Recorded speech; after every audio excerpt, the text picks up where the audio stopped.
네, 김민수의 주식 파파라치 시간으로 이어가도록 하겠습니다. 어떠한 이야기에 지금 이 시간 시장에서는 주목해야 될까요? 이야기 본격적으로 시작해 보도록 하겠습니다. 레몬리서치의 김민수 대표와 함께 할게요. 어서 오십시오. 안녕하십니까. 안녕하세요.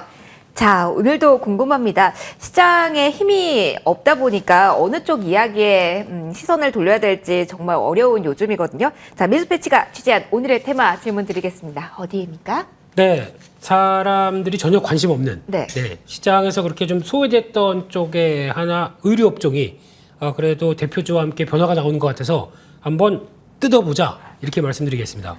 맞아요. 최근에 소비 키워드 가진 종목군에 대한 관심도가 조금씩은 있는 듯 하더라고요. 그러면 의류주에 대해서 관심을 가질 때 긍정적인 포인트 어떤 것들이 있는지 정리 먼저 대표님 저희 해볼까요? 네, 보면은 요즘에 영업무역 네. 언제 저희 갔습니까? 정말 날카롭게 올랐더라고요. 네, 그 얘기도 없이 저기까지 가더라고요. 네, 그러면 또 이런 OEM, ODM 업체 쪽에서 한세실업도 최근에 강했고 이런 쪽에서 일단 의류업종이 강한 배경은 전혀 저희가 예상 못했던, 그러니까 즉 한때는 그랬었죠. 1분기 실적이 별로 안 좋다 보니까 관심 외였습니다.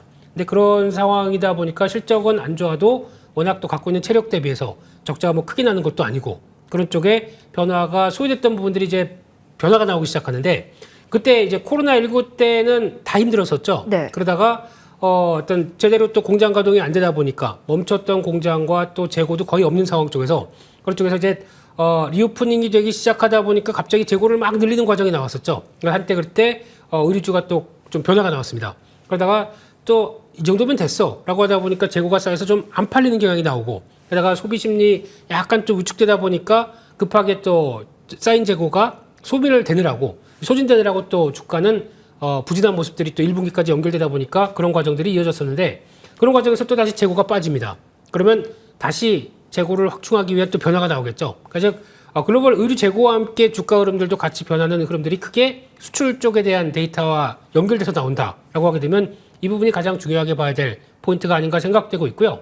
게다가 또 아무래도 그렇게 되면은 지금이 또 비수기입니다. 다 아시는 것처럼 앵커님 옷도 시원한 거, 소재 얇고 많이 안 쓰죠. 그런 소재 네. 쓰겠죠. 근데 여기는 또 겨울을 바라본다라고 하게 되면 그때 또 바라보는 또 재고들은 또 다시 늘어나면서 여러 가지 변화가 나올 수 있겠다라는 쪽에서 아무래도 지금 이 상황 쪽에서 또 만약에 내수 소비 심리가 내수나 아니면 또 소비 심리가 개선되는 쪽으로 갔을 때는 좀 나아지지 않겠느냐라고 하는 변화도 좀 깔려 있다고 봐야 될 것 같습니다. 어려운 시절은 다 지났다, 보릿고개는 그러면 다 넘었다라고 대표님 볼 수 있을까요? 지금 상황에서 그러면 접근을 한다고 한다면 네. 체크 포인트는 모멘텀일까요? 뭐 실적일까요? 어느 쪽일까요? 다죠. 전부 다. 네. 복합적으로요. 네. 그래서 지금 의류 쪽을 본다고 해도 그래도 이쪽에서도 같은 섹터 내에서 모두가 다 강한 건 아닙니다. 가장 먼저는 OEM, ODM 업체 쪽으로 좀 강한 측면들이 높고요. 거기다 앞서 말씀했던 글로벌 재고가 다시 위축됐다가 쌓아가는 과정 쪽에서 OEM 업체들이 오히려 주문이 강하게 들어오면서 변화가 나올 게 아니냐 이런 쪽에 대한 변화가 높은 것 같고요. 또 하나 체크해야 될 거는 아무래도 환율이겠죠. 환율 같은 경우는 지금 그래도 상대적으로 한 1,300원대 부근 이상이게 되면 그래도 과거 대비해서는 높은 환율 수준이다 보니까 이런 수출하는 업체 쪽에서는 좀 도움이 되지 않겠느냐라는 부분들도 그냥 알파 플러스 알파로 나올 수 있는 부분들인데 또 하나 더 중요한 게 이제 원가 하락에 대한 부분 같습니다. 특히 작년 같은 경우는 실적 괜찮아라고 했었어도 워낙 인플레이션 때문에 비용들이 다 높다 보니까 그거를 커버하고 뭐 부자재, 원자재 게다가 물류비 이런 거 다 원가를 키우는 요인이다 보니까 생각보다 수익성이 제대로 못 나왔었죠. 네. 근데 이게 하향하기 시작하다 보니까 오히려 지금 같은 경우에는 좀 좋아지는 거 아니야? 라는 쪽에서 어떤 원가에 대한 관리가 좀 들어갈 수 있겠다라고 하게 되면 실적에 변화가 나오지 않겠느냐라는 쪽도 바라보고 있고 게다가 또 중요한 거는 지금 저희가 요즘 앵커님 의류 좀 사보셨나요? 최근에? 아, 그럼요. 봄에서 여름 넘어갈 때, 여름에서 가을 넘어갈 때 철마다 또 사지요. 네. 남편분이 잘 그러시나 봅니다. 대표님도 화이팅. 네, 화이팅입니다. 네, 네. 예. 왜냐하면 이런 요즘 보면은 이런 예전에 저희가 뭐 여성분들 하게 되면 뭐 타임 뭐 C 뭐 이런 게 좀 맞아요. 예, 정장류요. 그렇죠. 네. 정장류가 워낙 고가고 거기를 알아주는 브랜드다. 그래서 뭐 한섬이나 이런 쪽을 많이 찾아봤다고 하더라도 요즘엔 브랜드가 많이 다양해졌지 않습니까? 맞아요. 그렇기 때문에 인기 있는 브랜드력에 따라서 또 바뀌고 있는 이런 현상들도 보게 되면 어떤 전통적인 의류업보다는 그래도 트렌드 요즘 젊은 친구들이 많이 입는 거 뭐 이런 식으로 또 바꿔가면서 어떤 시장의 흐름들을 봐야 되기 때문에 과거보다는 브랜드력이 많이 중요해졌다. 이것도 계속 체크하고 인기도겠죠, 이것도요. 네네. 그렇기 때문에 이런 거 투자를 할 때는 꼭 마트 가보시고 백화점 가보셔서 거기서 얼만큼 인기고 이게 인기 있는데 가격이 좀 비싸다. 그러면 당연히 마진은 높은 거겠죠. 이런 빠른 현장에서의 그 실생활에서의 아이디어를 얻어볼 수 있는 업종군이 의류가 그럼 아닐까 싶어요. 어떤 자리를 차지하고 가격대까지. 그렇죠. 뭐 내가 안 사도 좋다. 하지만 눈치는 보이겠죠.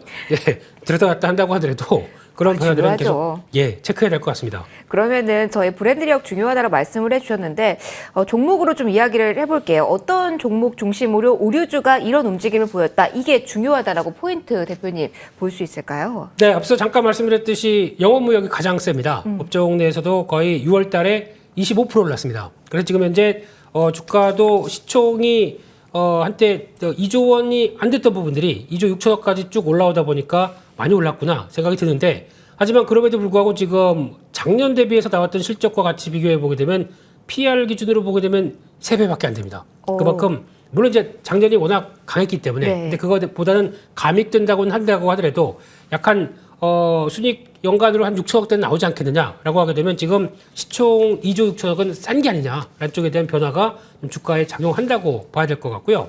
또 하나 두 번째로는 요즘 얘기는 많지만 이거 그렇게 좋다고 그러는데 왜 이렇게 안 가? 라고 하는 대표 주자가 FNF입니다.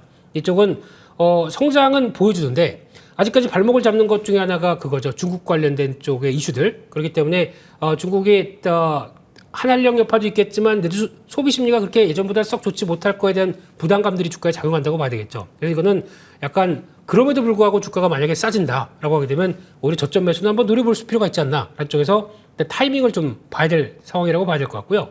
또 마지막으로는 이게 무슨 회사야라고 보시는 분들도 많을 것 같은데 감성 코퍼레이션. 요즘 요 종목도 많이 이야기 나오더라고요. 그렇습니다. 감성적이죠, 사람이. 네, 감성을 약간 자연인 감성이 담겨 있습니다. 그래서 약간 옷 자체가 캠핑. 네. 또 근데 스노우피크라는 브랜드 쪽으로 잘 알려졌고 백화점 가면은 가보니까 옷 봤다가 바로 내려놓게 됩니다. 가격대가 있군요. 너무 비싸. 예.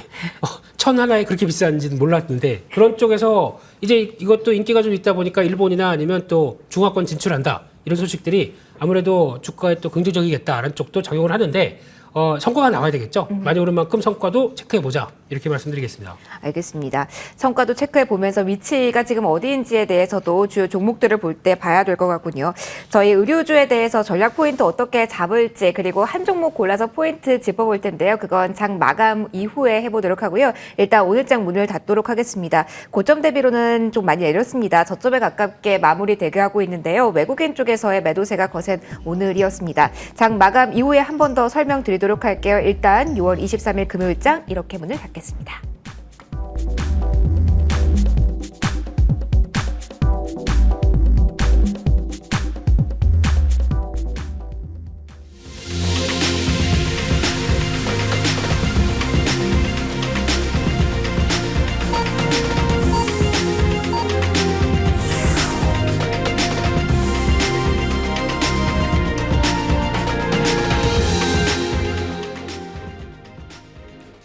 네, 이번 주는 좁은 범위 내에서 흔들흔들 그리고 2600선을 내준 구간에서 움직임이 중반으로 갈수록 나왔는데요. 자, 오늘 장도 양대지수 하락으로 마무리가 된 것으로 보입니다. 2600선을 찍고 코스닥은 880선을 찍으면서 시가를 형성을 했는데요. 여기를 고점으로 해서 조금 더 아래쪽으로 내려가는 흐름이 나왔습니다. 돌아오나 싶었던 외국인이 오늘 다시 한번 현선물 모두에서 팔자세를 보인 것도 상당히 수급적인 부담으로 작용을 했듯 싶은데요. 호재성 재료가 뚜렷하게 나오지 않은 상황에서 경계감 오늘도 뚜렷했습니다. 지수에 관한 이야기부터 해보도록 하죠. 자, 오늘 마침표 어떤 구간에서 찍혔을까요? 코스피 2570선까지 내려왔습니다. 하락폭은 0.91%고요. 코스닥 역시 88이 아니라 870선에서 오늘 마무리가 됩니다. 0.18%의 하락률로 지수는 기록이 됐습니다. 수급 상황 이어서 확인해 보도록 할게요. 자, 오늘 기관 외국인 동반 매도 우위 기록했습니다. 장 초반부터 좀 좀 매도하는 패턴 나왔는데 오늘 기관 특히 금융투자 주도의 매도세가 오후 들어서 훨씬 더 강해지는 모습이 확인이 됐습니다. 그리고 외국인과 기관의 IT 업종에 대한 시선이 좀 엇갈렸는데요. 외국인 전체 규모로 봤을 때는 팔자세를 보였지만 IT 업종에 대해서는 그래도 매수 우위를 보였다. 반면에 기관은 오늘 대형 IT주 중심으로 팔자세를 실현했다. 이 정도 특징으로 보셔도 될 것 같습니다. 코스닥으로 넘어가도록 할게요. 자, 코스닥 어제까지만 하더라도 기관과 외국인의 동반 매수세가 확인이 됐는데 기관 갈팡질팡하다가 막판에 매수 여력을 보여줬습니다만 외국인 쪽에서의 매도 압박이 좀 상당했습니다. 800억 원 넘게 확인이 되고 있고요. IT 소프트웨어 쪽에서도 기관 외국인의 여기서는 동반 매도세가 나왔다는 부분도 체크해 보시면 좋겠습니다. 원달러 환율은 오늘 출발도 1,300원 위에서 시작이 됐고요. 9원 넘게 오르면서 1,304원 선까지 올라왔습니다. 1,270원 선까지 내려갔다가 1,300원 선까지 올라왔다라는 가파른 이 변동성에 대해서도 유의해서 체크를 해보셔야 될 것 같습니다. 자, 지수 수급 환율 맞고요. 이제 종목에 대한 이야기 해보도록 하겠습니다. 머니맵으로 좀 이동해 보도록 할게요. 자, 머니맵상에서는 어떠한 이야기가 나올까요? 일단 지수 하락, 그리고 코스피 쪽에서는 700 종목 정도가 하락, 그리고 코스닥에서는 1000 종목 넘는 종목이 오늘장에서는 하락세로 마무리가 된 것으로 보이는데요. 머니맵상에서도 파란불이 훨씬 더 많습니다. 삼성전자가 오늘 강력한 외국인 매수세의 힘으로 빨간불 켜주긴 했습니다만 전반적으로 IT 업종에 대해서 시선 좀 차가웠습니다. 대표적으로 LG전자가 1.67%나 오늘 내린 하루였고요. 2차 전지도 LNF 제외한다면 그마저도 LNF도 고점 대비는 조금은 밀린 구간에서의 빨간불이고요. 전반적으로 파란불이 나왔습니다. 그동안 잘 갔던 종목 중심으로의 하락세도 뚜렷했는데요. 그중 하나가 조선주입니다. 특히 하나오션, 그래도 낙폭을 장중에 많이 줄였습니다. 3.7%의 하락률이 기록이 되고 있고요. 네이버 카카오의 최근 차가운 시장의 시선 많이들 생각하셨을 텐데요. 카카오 오늘까지 연속성으로 본다면 9거래 연속 하락하면서 5만 원 선 밑에서 지금 움직임이 나온 것으로 확인이 되고 있습니다. 이달 들어서 이렇다 할 상승폭을 보여주지 못하고 있습니다. 단 3거래를 제외하고 모두 파란불 킨 이 종목인데요. 우려 커지는 이 종목 실적에 대해서도 비관적인 이야기 많이 나오는데 오늘장에서도 1%대 하락세가 나왔고요. 오늘 지주사들도 전반적으로 어두운 표정 지었습니다. 자금 압박에 대한 이야기 나온 롯데 그리고 CJ도 힘든 하루였고요. LG, SK까지 전반적으로 하락 흐름이 뚜렷한 하루로 정리를 해드리도록 하겠습니다. 자, 이제 중요한 건 이런 시장에 대해서 어떻게 분석을 내리고 어떻게 방향성을 잡아보는지에 있을 듯한데요. 자, 그래서 바로 대표님께 질문을 드려보도록 하겠습니다. 대표님, 오늘장 이렇게 급일 마무리가 됐습니다. 어떤 포인트를 잡아봐야 될까요? 이야기 들려주세요. 네, 포인트가 없습니다.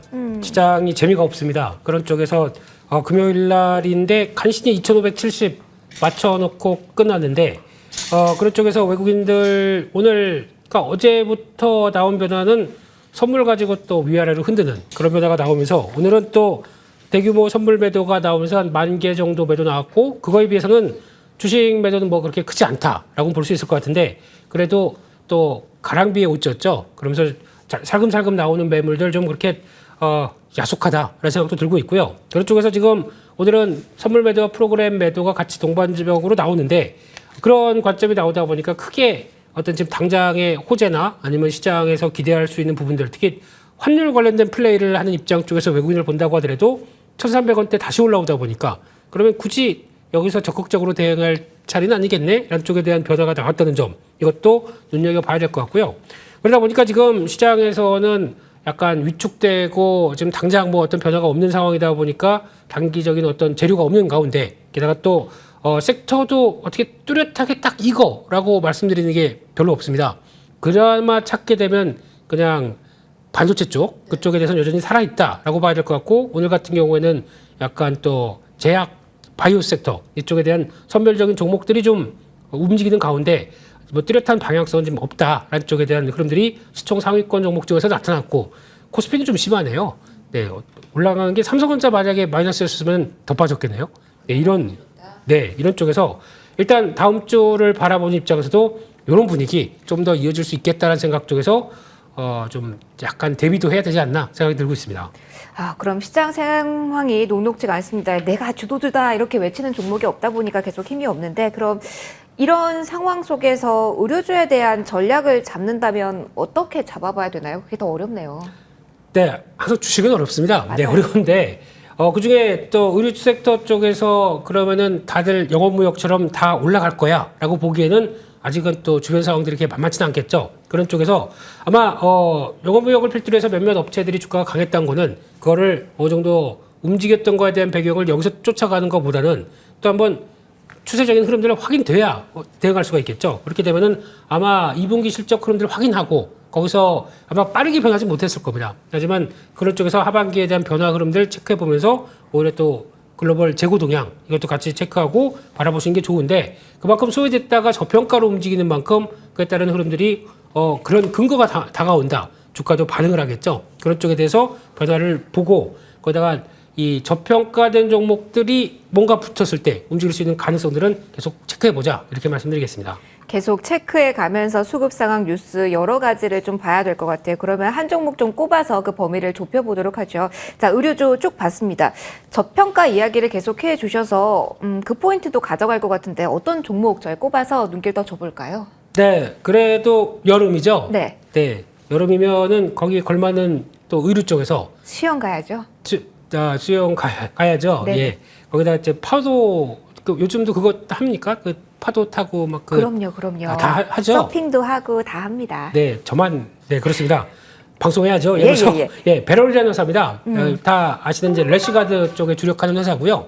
이쪽이 저희가 보통 이제 래시가드 하게 되면 좀 올드한 거 아니야라고 하지만 아니더라고요. 의외로 이쪽 소재나 아니면 또 해양 스포츠 인구가 많이 늘다 보니까 거기서 나오는 변화도 꾸준하게 나왔고 게다가 또 한번 1분기 실적이 상당히 좋게 나왔는데 왜 그랬나 봤더니 그때 리오프닝 되면서 저희가 동남아로 가자라고 하는 현상이 나오면서 동남아 갈 때는 좀 차려입고 가야죠. 그래도 그렇죠. 그쪽에 또 하나가 래시가드로 또 동남아 햇볕은 따갑습니다.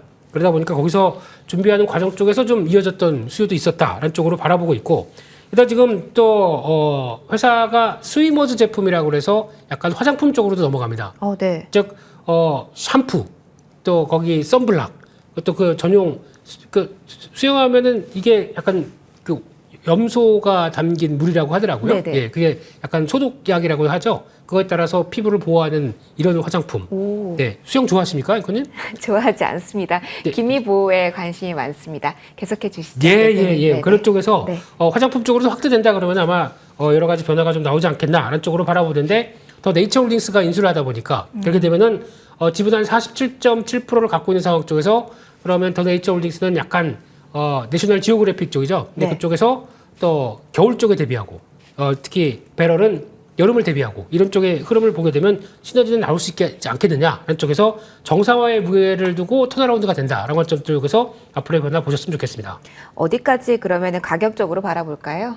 네, 지금 주가는 이 상황에서 이제 계속 레벨업을 시도를 하고 있는데 아직까지 좀 매물도 만만치 않은 것 같습니다. 네. 그런 쪽에서 잘 소화하게 되면은 아마 다음 단계 레벨업은 한 10,000원대는 충분히 들어갈 수 있지 않나라는 쪽에서 바라보고 있고요. 그게 확인되면 한 12,000원대 정도까지는 볼 수 있겠는데 그 전 단계 쪽에서 어떤 레벨업 되는 과정들 체크해야 될 것 같고요. 손절가는 7,800원대로 말씀드리겠습니다. 저희 빠르게 AS 딱 한 종목만 받아보도록 할게요. 앞서 반도체는 살아있다 강하다라는 점을 이야기해 주셔서 원익 Q&C 좀 들어보도록 하겠습니다. 목표가 35,000원 계속해서 신고가 경신하면서 순항하고 있는데요. 홀딩 관점 유지하면서 시장 대응하면 될지 이야기 짧게 들려주세요. 눈물 날 것 같습니다. 네, 이렇게 오랫동안. 네, 예, 하지만 이제야, 네. 이제 가치를 발휘하는 것 같아서 터닝하기 시작하게 되면 이런 종목들은 올라간 이유가 확인됐다고 봐야 될 것 같고요. 보유입니다. 보유. 네. 알겠습니다. 그때 목표가 35,000원 제시해 주셨는데요. 계속 끌고 가보자라는 전략 추가로 드리도록 하겠습니다. 자, 오늘 벌써 마무리할 시간입니다. 레몬리서치 김민수 대표와 함께 인사드리도록 할게요. 즐거운 주말 보내시고요. 저희는 월요일 다시 만나는 걸로 하겠습니다. 시청해 주셔서 고맙습니다.